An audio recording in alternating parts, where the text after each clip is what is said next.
Game podcast, and I'm your host, James Roberts. Before we get started with this week's show, first off, let me take this opportunity to welcome back the regular listeners. And if this is your first time listening to the show, I hope you enjoy this episode and decide to subscribe to the show. And on today's show, I've got Daniel Kirk. Daniel is a former Aussie Rules player, now turned Paralympic athlete. So welcome onto the show, Daniel. Thanks, James. Thanks for having me.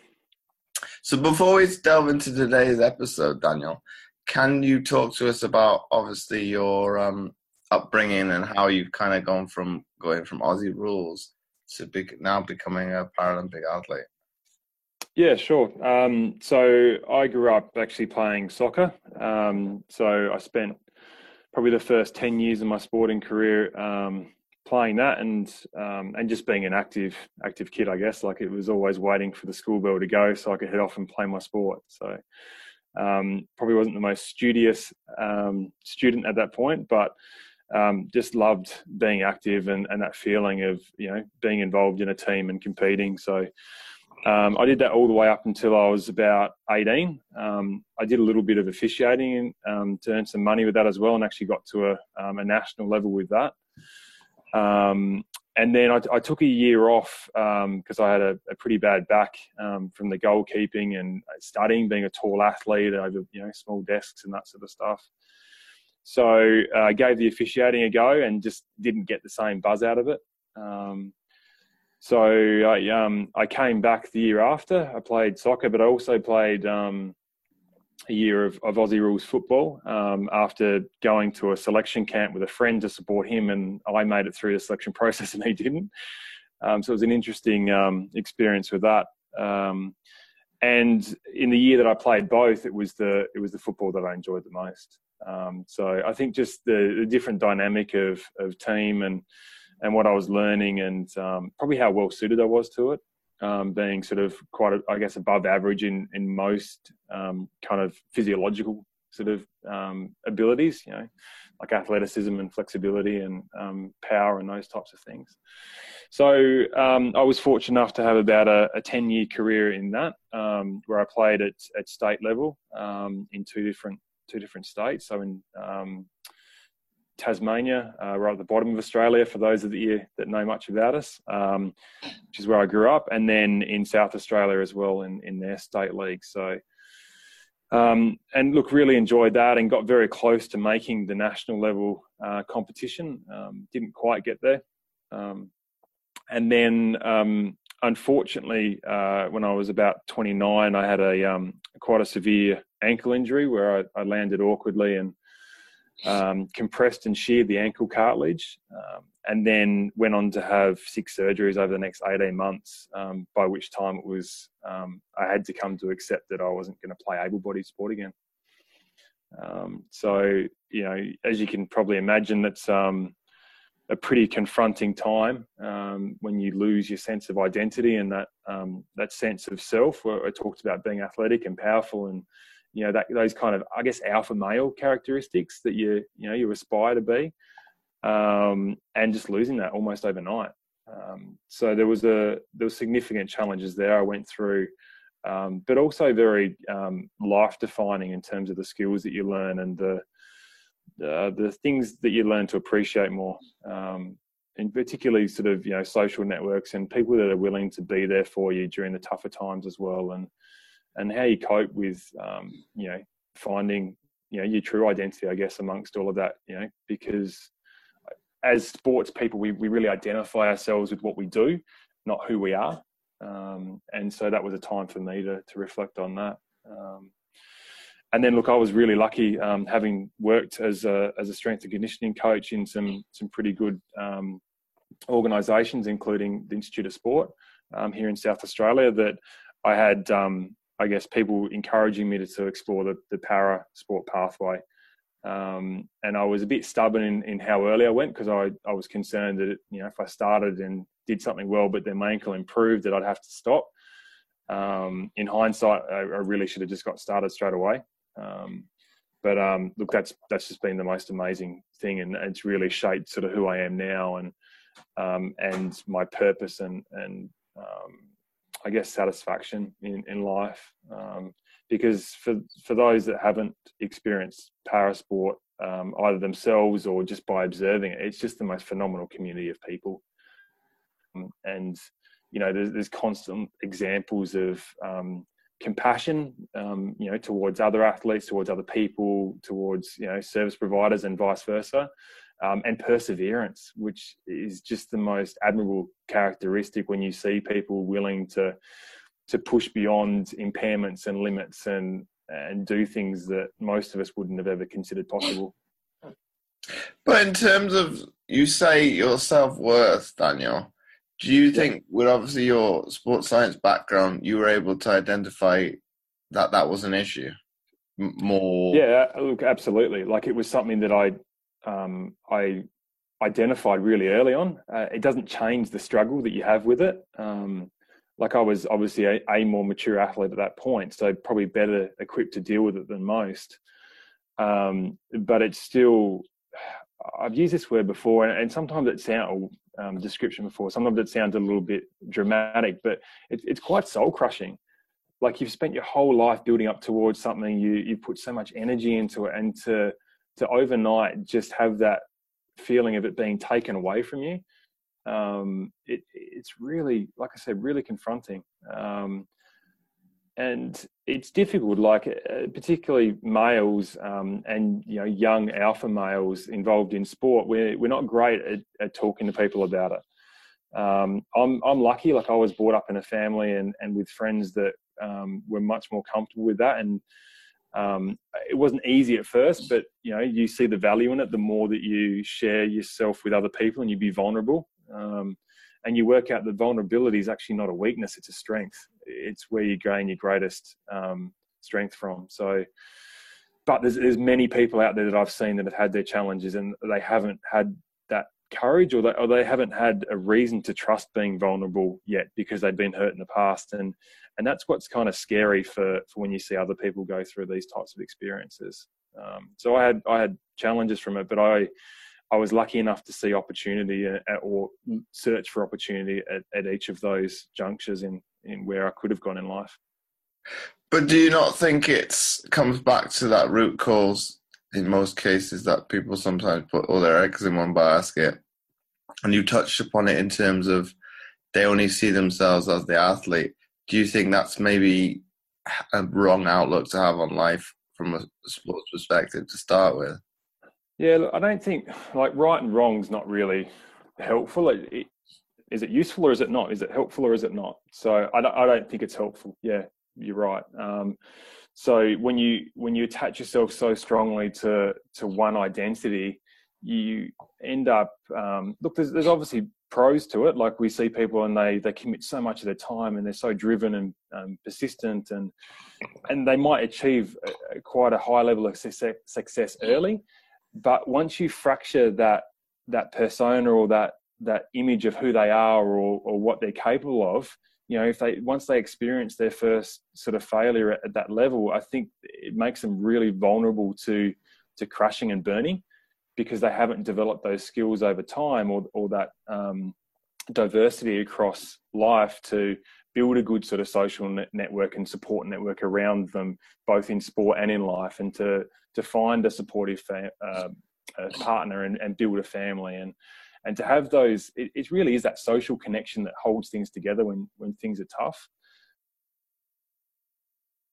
Look, maybe I put too many eggs in too many baskets, I guess. You know, I lived in a couple of different states. I was studying, trying to work, and was even sort of dabbling in a little bit of athletics and later on beach volleyball as well. So, but those experiences, you know, for me were really valuable, and in part they probably made me a more rounded person, which I felt was better, even if I didn't quite achieve what I wanted to achieve in football. So, yeah, look, I guess it's where you prioritise things in life, and we don't often get taught how to do that growing up. You know, we go to school and we get taught math, science, English, you know, geography, maybe history, but who teaches us the life skills? Like, who teaches us how to communicate, how to develop relationships, how to pay bills, you know, how to save and invest? Like, we don't really get that. And we don't get those coping strategies around kind of things that affect mental health either. So, I'm lucky, I guess, that I've got a hunger to learn and explore things, and the experiences I've had, I feel have put me in a really good place where I am now. So, and I just hope that, I guess some of what I've learned about myself, I can pass on to others and create a little bit of an easier pathway for them to find their own way. I think it's a difficult one in terms of, say, schooling, because obviously the school has a curriculum, national curriculum to follow. However, the examples you touched upon there, say mental health and whatnot, you could probably tie it into PE to a certain extent. Okay, I don't know if this is the same case in Australia as it is in the UK. In the UK, you've got that chance to drop PE when it doesn't suit you, say from GCSE and beyond, which I think, especially nowadays, is probably the kids shouldn't have a choice. So maybe say give them, you have to do 1 year mandatory for schooling. From the health perspectives, that will instill with you, because that's probably the root cause in terms of people's knowledge base is they are easily, you could say, manipulated in one way, because they'll read a headline and that's it, and not take that as factual. Look, and it comes back to the curriculum, and unfortunately I don't think we place a high enough emphasis on physical activity and learning those skills, which is disappointing, because it's looking after yourself, it's creating longevity and giving those energy levels to excel in other areas of life. So look, I think it's something we could certainly do. I'm not sure if you're aware of it, but I'm pretty sure it's Iceland who have revolutionised the way that they run their curriculum, and they don't have specific subjects anymore. They do teach in much more of a life skills and across different subjects all at the same time, which I think is more relevant. It creates a set of challenges in how do you measure knowledge and success and capabilities for then entering into more advanced learning at a later stage or in a different country. But I certainly think that in terms of preparing you for life, it'd be a much more beneficial system. Because if we think about the stresses that we have and what leads to those, anxiety and depression, which is so prevalent in Western society, and today it's things like relationships breaking down and unemployment, and it really comes down to expectations not being met. We go through our formative years expecting to grow up, and we get a job, and then we find a partner, and we get married, and then we have a baby, and then we buy a house, and then what? They're great milestones in life, but they're not a purpose. And I think that's where people mistake it for something that's really going to drive them. Those things can fill you with joy, absolutely, but you need to have something that really drives you in wanting to achieve something, to leave a legacy, on others, from your life. So that's certainly what I've sort of learnt from my experience, is that, we need to be grateful for what we've got, not, worry or concern ourselves with what we haven't in terms of our impairments, or, could be something quite superficial that, the latest iPhone or something like that. But and concern ourselves more about having good people around us, loving someone, having someone love us, and finding something that really, like I said, gives you that excitability, that reason to get up in the morning, the thing that makes you want to have the self-discipline to achieve something in life. And to me, that's purpose. And it's something that I try and impart on others and share that story, so that they can find their own way and find their own purpose. Well, it's a difficult one, Daniel, because I think in modern society, I think more people are concerned about what others think of them, be it having the latest gadget, latest car, and kind of beyond those things. And those are, in my eyes, superficial. They don't add value to Agreed. Yeah, agreed. I mean, my purpose in sport is not well, I mean, we obviously want to achieve the peak of our success, but the actual medal or the ribbon or the whatever that comes with it, it's not about that. It's about knowing that you've got the best out of yourself, knowing that hopefully that is better than anyone else in the world. The people that you meet along that journey, the things that you learn about yourself in that pursuit of excellence, that's what it's about. It's not about the trophies on your gathering dust on your bookshelf at home, because most of us, when we start to accumulate some of those things, we don't know what to do with them because they just become clutter. So yeah, I absolutely agree with you. It's about experiences, and unfortunately, the way that we work is that we're quite evolved now in the way that we do some things in life and what we have access to. But instead of being grateful for what we've got, it's always that fear of missing out on the next gadget or the next item to add to our collection. But I think from a sporting sense, and I've used myself as the example, I think when you are involved in it and being in that bubble, yes, it's a results-driven business.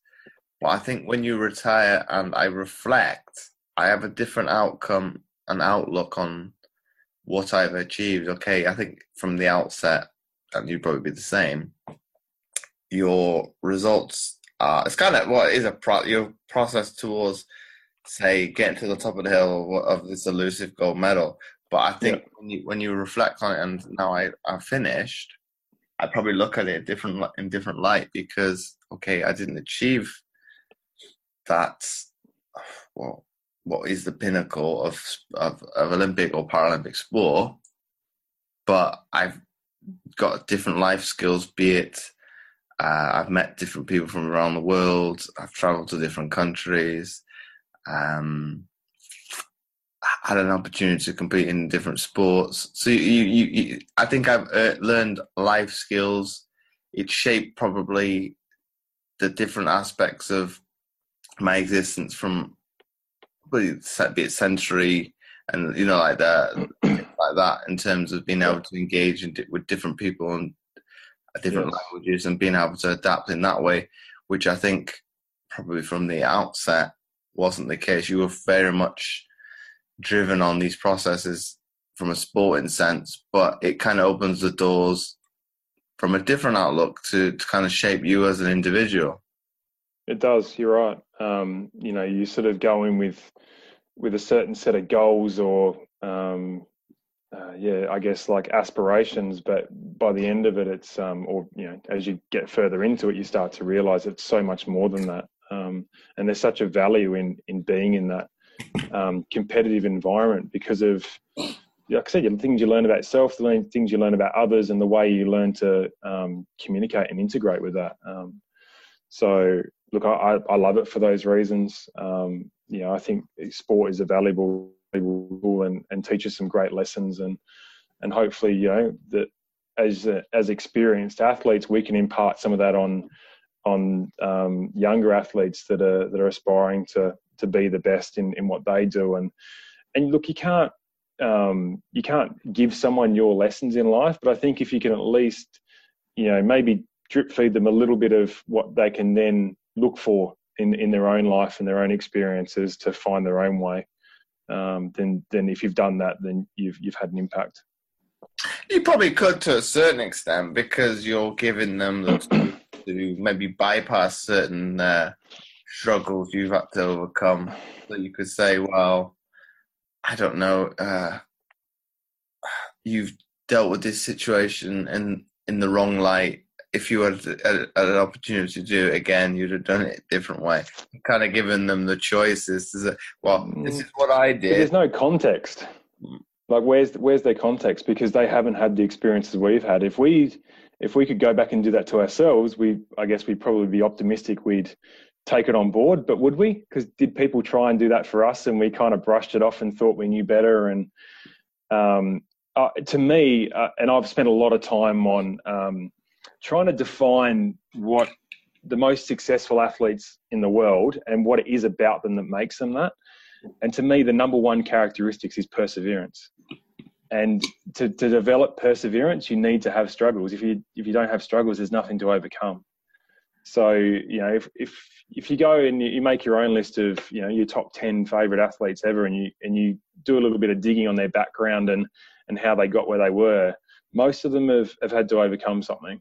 Most of them have had some struggles and had some setbacks. And that was what, created or shaped who they are today, which is what's made them one of the best athletes in the world.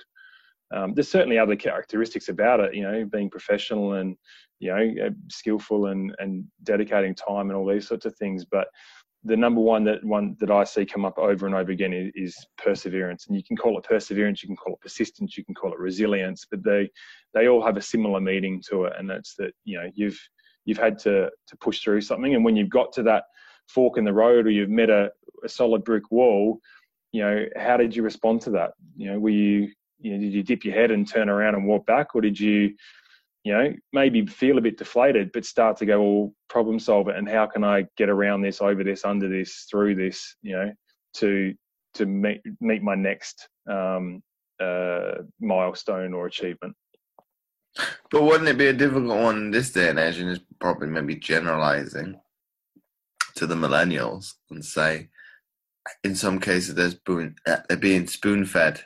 So they're being taught to do a sport in a certain way. So in all honesty, they may never have to overcome those.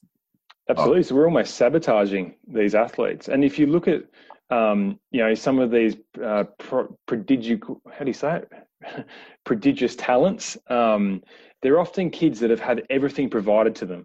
So they might have gone to a private school, they've had the best access to services and coaches and everything else. And once they get to the top level, like I said, there might have been some early success because they've had that investment. But when it comes to the challenges, they're completely unprepared. And that's where you see some of these athletes burn out early, choke in big events, completely flip out and just lose all sorts of composure and almost change in the supporters' eyes of who they are. But maybe what we're really seeing is what's underneath, that exterior, which has been manipulated to that point. Well, it's a difficult one, because I would say I would fall in that bracket to a certain extent of, if you say, freezing or choking at a major competition. I think that can affect all of us, not just those that have been well off in their development. Absolutely. And that, to me, that part of it comes from expectation. It comes from putting so much pressure on ourselves to be the best. And when we get to an event, rather than, we spent hours and hours doing what we do. I'm sure you've spent so many hours in the gym and doing your technical work and, all sorts of things like that to prepare you. But that's autonomous by that point. So if we get there and we're able to let go a little bit of the outcome, which is hard to do because that's what we're there for, then we can let that autonomy take over and all of those hours of practice do their job. But if we get there and we're concerned about that result and we're so consumed with performing, then what we often do is we become far too cognitive and we start to break down that autonomy and we become robotic, we become stiff. When you hear people talk about, oh, he tightened up or he choked or he, if you look at that in terms of physiology, we see people that they don't look relaxed. They look scared, frightened, tight, a whole host of different sort of characteristics that fit with that. So, we're all individuals. So there's no cookie cutter approach which is going to suit everyone. But I think there's maybe some overriding lessons that we learn at different times that can maybe benefit most of us. But do you think you've had to endure that to a certain extent? With what we touched upon off air, with having to overcome injury, weather conditions to make the world champs. Do you think because it was such a fine line in terms of actually qualifying for the event? Yeah, there was a little bit of that element towards the end. And I feel like that this is where I learned some of my greatest lessons. And it's that mindset which has allowed me to really kind of, I guess, shake off the shackles now. So as we mentioned off air, I qualified for Rio Paralympics last year, missed out during selection because there wasn't enough quota spots left. So I had that sort of sense of disappointment. I only missed out on the world champs the year before that by a narrow margin. And now I came into London World Champs and was hitting my distances in training fine, but a culmination of severe weather conditions, of injury, illness, this perfect storm of interruption was present. And, it came right down to the final throw of the final event the day before qualifiers, closed. And coming into that event, I'd had an experience 2 weeks before that where I'd finally had the conditions I was waiting for. Like, I felt like everything was there and ready for me to do it. I was only recently back into full training, so I was only 12 days back in, but I felt like this was my opportunity. And I guess I wouldn't say I choked, because I still threw better than what I'd been throwing in training, because I hadn't quite got back to my peak yet. But given the conditions, and on the day, I felt like I was capable of more. And when the event finished, I was brutal on myself. Like, the self-reflection and the, you wouldn't talk to your best mate like that. Why would you talk to yourself like that? But for me, I managed to turn it around pretty quickly, and I went, well, this isn't helpful. We talked about right and wrong, or helpful and unhelpful. Well, this isn't helpful. What's helpful? Let's look at the experience that I've had to this point. I've never been better prepared than what I am now. Okay, I've had 12 days of full training, but the total of my career, we look at the bigger picture, I've never known more than I do today. I've never been better prepared to attack this situation. There's examples across the rest of my sporting career where I have performed in these pressure times and stood up for a team or stood up for myself. So what I need to do is I need to acknowledge that the reason that I didn't perform the way I wanted to was because I put far too much emphasis on getting everything right rather than doing what I've prepared my whole life to do. And so coming into that last event, I acknowledged that I was self-sabotaging myself in that moment. Again, they weren't serious chokes. I wasn't bombing, but I was hovering around the threshold of qualifying or not qualifying. So in that last event, I had some good throws in that set. It wasn't perfect conditions, I wasn't perfectly prepared, but I went, well, whatever happens, I need to let go a little bit of this outcome to allow myself the rhythm and the flow, which is so crucial to a technical sport like discus, to let myself execute.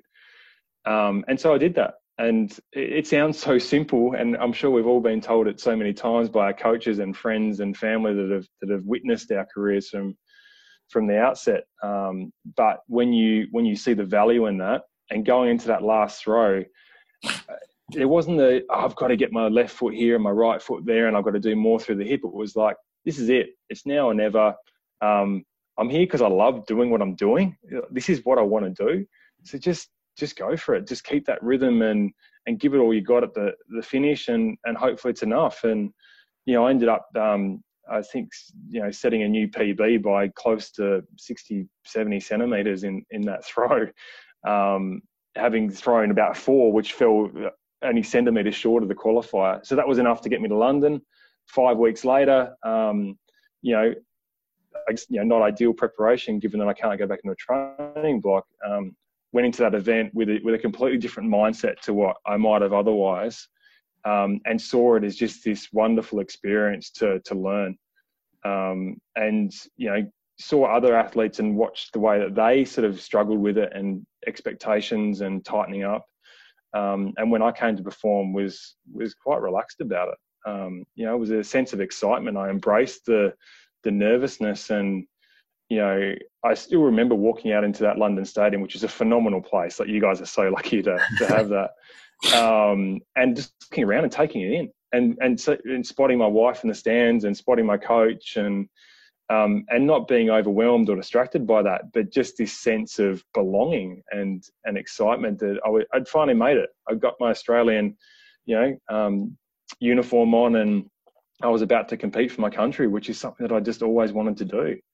And I wasn't intimidated by these guys that were better than me. I was looking at them thinking, I'm not far off. Like, this time, okay, I'm not going to medal, but, I'm good enough to throw well today. I can learn something from what you guys are doing. And when we come back here in a couple of years' time, you guys better watch out.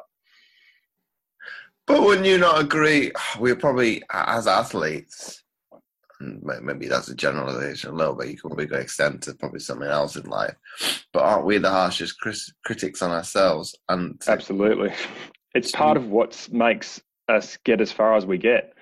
that's the delicate balance, isn't it, of being able to drive yourself without destroying yourself, I guess. And to kind of come to your example of you competing, do you think because you were in that state of, I won't say relaxation, but there wasn't that element of pressure to not succeed, but to medal, do you think that gave you a little bit of freedom over the others because you've got that mindset to a certain extent? I would put it in this way: you're not expected to win, so the shackles are certainly kind of off in a way, and you've got nothing to lose. Yeah, look, I'd agree with that to a certain degree, but I had a sense of awareness of that as well. And, there were still other pressures. It was your first international event. My scholarship level, as soon as we get back from competing, that's being assessed. And I actually been told that I was at risk, one of the ones at risk of losing my scholarship. So that was going to be dependent on how I performed if I got to London and if I did, how I performed there. So there's plenty of reasons why I could have been consumed by my performance or the outcome. Not just medaling. And I feel like I've learned a valuable lesson throughout this period, which is going to hold me in really good stead for when I do get another opportunity at that level and do have carry those expectations of medaling. So, can't see the future. I haven't got a crystal ball, but I've really made an effort to capture this and to use this again, because I've just seen so much value in being, like I said, George Mumford. Do you know much of him? He was the mindfulness coach for Chicago Bulls and the LA Lakers during the Jordan Bryant period under Phil Jackson. The name rings a bell. So he talks about the same thing. He talks about, you've got to have this fine balance of going in there with a purpose, but being able to temper that expectation to be able to perform at your peak. Because like you said before, so many of us can get consumed by that, and it's suffocating. We sabotage ourselves. But I think you raised a good point there in terms of your own personal experience of obviously being told, well, your scholarship's going to be at risk depending on do you qualify, how well you do in the competition. But I think you could take it either way. It's better to know before the event so you can. I agree. It was a funny meeting because, and I don't want to disclose too much, I guess, in the way that we prepare, but certainly there was a lot of positive feedback, and it was only towards the end of the meeting that it was like I was informed of that. And I appreciate the transparency, and I think if you had the choice of knowing or not knowing, I'd rather know. But it certainly does create its own set of challenges. And fortunately, like I said, my mindset these days is to try and find the opportunity in that, which I feel like I did, rather than be overwhelmed by it. I'd probably say I've had it on the flip side and not being told, and I actually was readmitted onto the program, but you have those struggles mentally. It's like, well, if I don't hit these times, I'm gonna be dropped. So. Yeah, I think my parents were very annoyed with that individual because they knew you've already done it. It doesn't matter what you do today. Yeah. But they had the outlook of, well, if we don't tell him, he might pull a result out of the bag and improve. Okay, for me, it didn't work. And it probably did the opposite and I actually performed worse. Yeah. Yeah, it's because even if you don't know exactly, you can still sort of sense that from people. So yeah, look, I think, like I said, it's an opportunity. It's an opportunity to build that resilience. The first time that it happens, maybe it doesn't work out for you. The second time, maybe it doesn't. But it's another struggle that you've got to learn to adapt to, isn't it? So if you persist, again, that word, that perseverance, then eventually you develop a skill which allows you to be more resilient in those situations and to be better prepared, more adaptable to deal with it and to then perform. I definitely agree with that sentiment because, that was early on in my career. So I think I was very much, I took that on board, this is going to happen, that you're going to be put in that situation, that you're not told things, Yeah. and it's how you deal with it. Okay, I've come out the right side most of the career, and we touched upon it with the volleyball off air. I was told that again, a debrief at the close of the Paralympics. Well, there's nothing you can do about it. If the coaches decided to pick a team a year out and you were within his plans, okay, it's frustrating to be told that after the fact, but I was in the plans and I did make the game. So people might say, well, you've got nothing to argue about because you were there. But I think from a mental perspective, it's not great because you don't know if you're coming or going. Yeah, I think it creates a level of anxiety, which is not helpful. So I'm a big fan of transparency. I think whatever aspect of life you're dealing with, there's going to be hard conversations and difficult things to talk about. But if we shelter ourselves from those, you can only do that for so long. There's always going to be a time when you can no longer protect someone from that. And if they haven't had those steps along the way to build resilience and to learn those lessons, then they're going to be completely unprepared for it when it hits. And that's frightening. Well, it's a difficult one because with transparency, you've got to know the individual as well and how what clicks with them. So it probably comes back to that element of man management. You can't treat everybody the same. You can't say, well, this will work with the majority of the group. Let's give it to everybody. Yeah, look, I'd agree with that. So it's a very difficult one in terms of that because, well, you wouldn't do it in strength and conditioning. You wouldn't do it in personal training, or you shouldn't, because that's kind of, well, if you look at it from a negative perspective, that's neglecting 50% of the population. Yeah. Yeah, look, I mean, I guess I try and, when I'm coaching, I try and develop that rapport. And like I said, without you don't want to steal an opportunity for someone to learn. I think if you're artificially kind of trying to create learning, sometimes, that can be an issue too. But if you see someone having a bit of struggle, maybe just give them a little bit of opportunity first to try and, punch their way out of it. Don't let them drown, don't let them suffer, to a point where, there's no recovering, but certainly just let them problem solve a little bit first, or encourage some of that from them in a supportive way to help them grow. Well, I think I'd agree with that totally, because you don't know how they're going to overcome it. They might, well, you could say, relish it to a certain extent of, okay, I've overcome this. I kind of found my solution. I was adaptable, flexible to the process, and I've come out for the better of it. Yeah. I think if we look back on our own lives, or people listening to this sort of reflect on their own careers, we sort of have different levels of learning along the way, where we sort of, I guess, you go through your teens and you get to a level and you're like, oh, I'm an adult now. I know more than, what I used to, and I'm prepared. And then you kind of get to your early 20s and you're like, oh, this is different. I wasn't aware of that then. And, now I've kind of feel like I've learned that lesson. And then you get to your mid 20s and it happens again, and to your late 20s and it happens again. And now sort of, in early to mid 30s. And, you start to realize that life it's an ongoing experience of learning, and that, be grateful for what you do know, but also be open-minded that there's probably still a lot more out there that you can tap into that can still make you better and more rounded and a more complete athlete or coach or whatever you might be doing. I think the examples you use exemplifies that, because you should never have this outlook in life in terms of that everything, because if you do that, you're setting yourself up to fail to a certain extent, because a lot of people use the term perfection. It doesn't exist.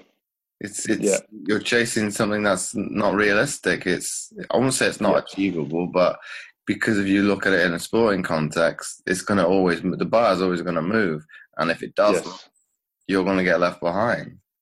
Yeah, completely agree with you. Yeah.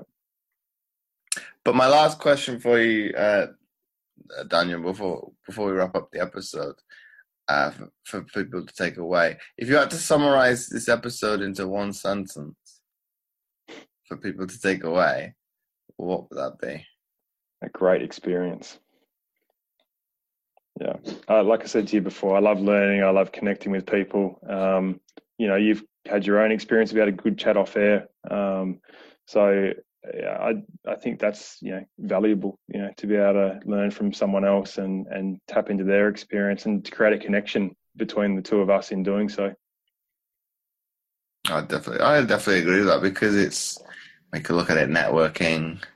It's learning from people's experiences, how you can tie that into your own to add value, further your progress, and probably learning from their struggles, and how you can. Well, it's probably having that outlook on life that, we term it somebody with disability, but you could probably turn that on its head and say, well, we're going to be somebody out there, wherever it be in the world, that's worse off than you. Yeah, look, there's always someone worse off, but there's always people facing challenges, and I think we forget that sometimes. We get upset with the person that pushes in front of us in the shopping line, or cuts in us on traffic, and it's easy to sort of get consumed with that and quite develop a sense of what's the word for it? Animosity. Animosity towards that person, but maybe they're having a bad day. We don't know what's going on with them. We don't know what's happening with their family, with their loved ones, at work. So it sucks in that moment, but when we let go of that sense of ego, and look, we talked about perfection. I'm terrible at this sometimes. Driving is a disaster at times when someone does that to you and you're running late and you've got your own issues to deal with. But I think it's the Dalai Lama, talks about it in showing compassion and understanding for others, and we help ourselves by helping others. So there's value in that. It's a win-win for everyone.